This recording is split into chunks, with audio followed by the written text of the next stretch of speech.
Hello friends, कॉक्सिगोडाइनिया यह term आपके लिए भले ही असामान्य या अनकॉमन हो, पर रीढ़ की हड्डी की सबसे नीचे वाली हड्डी में दर्द होना या टेल बोन में दर्द होना, यह आप सभी ने कभी ना कभी सुना होगा। जी हाँ, आज चर्चा करने वाले हैं कॉक्सिगोडाइनिया या पेन इन टेल बोन। क्या है इसके सामान्य कारण और सामान्य लक्षण, और होम्योपैथी में क्या है इसके लिए बेस्ट मेडिसिन। दोस्तों, तो मैं डॉक्टर दिग्विजय चौहान आप सभी का स्वागत करता हूं अपने इस चैनल में। दोस्तों, इस वीडियो को लाइक और शेयर करना ना भूलें, और अगर अभी तक आपने मेरे इस चैनल को सब्सक्राइब नहीं किया है तो प्लीज़ सब्सक्राइब कर लें। चलिए मैं बता देता हूं क्या है पेन इन टेल बोन या कॉक्सिगोडाइनिया। दोस्तों, जब हमारी टेल बोन या जिसे हम कॉक्सिस भी कहते हैं, इसमें अगर किसी भी तरह से सूजन आ जाए या इसकी अगल बगल की जो हड्डियां हैं मल द्वार के ऊपर की ओर, जी हाँ, अगर उस एरिया में भी किसी तरह की सूजन आ जाती है और उसके चलते जो रिफर्ड पेन है वह उस हड्डी के पास अर्थात कॉक्सिस बोन के पास अगर हो रहा है, तो इसी कंडीशन को हम लोग कॉक्सिडाइनिया कहते हैं। चलिए मैं बता देता हूँ क्या है इसके सामान्य कारण और सामान्य लक्षण। सबसे सामान्यतः मित्रों, अगर टेल बोन में डायरेक्ट इंजरी हो जाए, एक्सीडेंट हो जाए या चोट लग जाए तो यह दर्द हो सकता है। कभी कभी इस दर्द का कारण नहीं भी पता चलता है। वहाँ पर कुछ रिस्क फैक्टर रोल करते हैं, जैसे कि किसी का वज़न बहुत ज़्यादा है तो वज़न के प्रेशर की वजह से टेल बोन में दर्द होता है। कभी कभी टेल बोन खुद में कैल्शियम की ज़्यादा होने से बढ़ जाती है, इसकी वजह से भी प्रेशर होने से दर्द हो सकता है। इसके अलावा कुछ दूसरे बीमारियां या दूसरे दर्द हैं जिनमें आप कंफ्यूज हो सकते हैं कि ये आपकी टेल बोन में दर्द हो रहा है। उदाहरण के रूप में सियाटिका का पेन हो गया।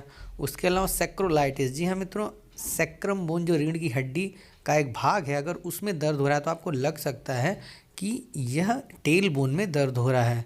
और अगर आपकी कूल्हों के एरिया में किसी भी हड्डी में अगर थोड़ा सा क्रैक या फ्रैक्चर आ जाए तो आप कंफ्यूज हो सकते हैं कि यह जो दर्द है वह आपके टेल बोन में हो रहा है। इसके अलावा अगर इसके लक्षण की बात की जाए कॉक्सिगोडाइनिया की, तो मित्रों यहाँ पर पेन होना है, पेशेंट खुद में दर्द महसूस कर पाएगा। उसके अलावा जब डॉक्टर उसे छुएगा तो भी बहुत ही ज़्यादा टेंडरनेस नज़र आएगी, पेशेंट को दर्द महसूस होगा।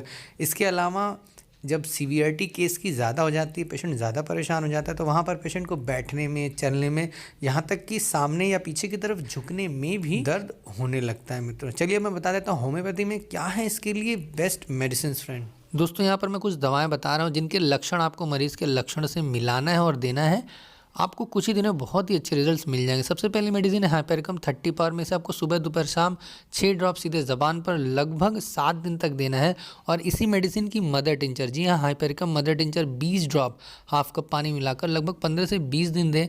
या उन मरीजों को देना है जिनमें इंजरी के बाद, जी हाँ, चोट लगने के बाद टेल बोन में पेन हो रहा है और पेन इतना ज़्यादा है कि वह रेडिएट होके नीचे पैरों तक चला जा रहा है। नेक्स्ट मेडिसिन है लैकेसिस 30 पावर में। इसे आपको सिर्फ सुबह और शाम लगभग 7 दिन तक 6 ड्रॉप सीधे ज़बान पर लेना है। यहाँ पर जो मरीज़ के लक्षण है दोस्तों, मरीज़ को ऐसा महसूस होगा कि उसकी जो टेल बोन में दर्द है वह बोन में ना होकर, जी हाँ, हड्डी में ना होकर नसों में दर्द हो रहा है। और जब मरीज़ बैठ के, जी हाँ, बैठी हुई पोजीशन से जब खड़ा होना चाहेगा तो यह दर्द बहुत ही ज़्यादा सीवियर हो जाएगा, बहुत ही ज़्यादा बढ़ जाएगा। नेक्स्ट मेडिसिन है कॉस्टिकम 30 पावर में। इसी भी आपको सुबह शाम लगभग 7 दिन तक लेना है। यहाँ पर जो मरीज़ के लक्षण है मित्रों, मरीज़ को टेल बोन में दर्द के साथ साथ नंबनेस अर्थात सुन्न होने की अगर सेंसेशन है, अगर ऐसा लग रहा है कि उसकी रीढ़ की हड्डी का जो एरिया है आसपास वह सुन्न हो जा रहा है, तो कॉस्टिकम आपको बहुत ही अच्छे रिजल्ट्स दे देगी। इसी के साथ मरीज़ को गरम, जी हाँ, गरम सेक से या बेड में जाने से, गर्माहट से बहुत ही आराम मिलता है। नेक्स्ट मेडिसिन है आपका कार्बो एनामेलिस 30 पावर में मित्रों। इसे भी आपको सुबह और शाम लगभग 7 दिन तक 6 ड्रॉप सीधे ज़बान पर लेना है। यहाँ पर जो मरीज़ की टेल बोन में दर्द तो होगा ही होगा, पर जब आप छुएंगे उसे या मरीज़ जब उसे खुद छुएगा तो उसे एक जलन, जी हाँ, बर्निंग सेंसेशन होगी। तो अगर ये लक्षण आपको मिल रहा है तो कार्बो एनामेलिस आपको बहुत ही अच्छे रिजल्ट्स दे देगा। दोस्तों, लास्ट मेडिसिन साइलिशिया 30 पावर में।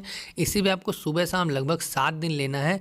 यहाँ पर जो मरीज़ के लक्षण है मित्रों, इन्हीं भी इंजरी के बाद, हाइपेरिकम में जैसे इंजरी के बाद देते हैं, यहाँ पर भी मरीज़ को इंजरी हुई होगी अर्थात टेल बोन में चोट लगी होगी और चोट लगने के बाद मरीज़ को स्पाइनल इरिटेशंस हो रहे हैं, अर्थात कहने का मतलब है पूरी रीढ़ की हड्डी में हो सकता है दर्द हो, या कभी कभी मरीज़ को मिर्गी के दौरे आ रहे हों। अगर स्पाइनल इरिटेशन के कोई सिम्टम आपको मिल जा रहे हैं तो आप साइलेशिया 30 पावर में दें, आपको कुछ ही दिन में बहुत ही अच्छे रिजल्ट्स मिल जाएंगे दोस्तों। तो दोस्तों यह वीडियो आपको कैसा लगा प्लीज़ इसे लाइक और शेयर करना ना भूलिए, और अगर अभी तक आपने मेरे इस चैनल को सब्सक्राइब नहीं किया है तो जल्दी से सब्सक्राइब कर लें। धन्यवाद दोस्तों।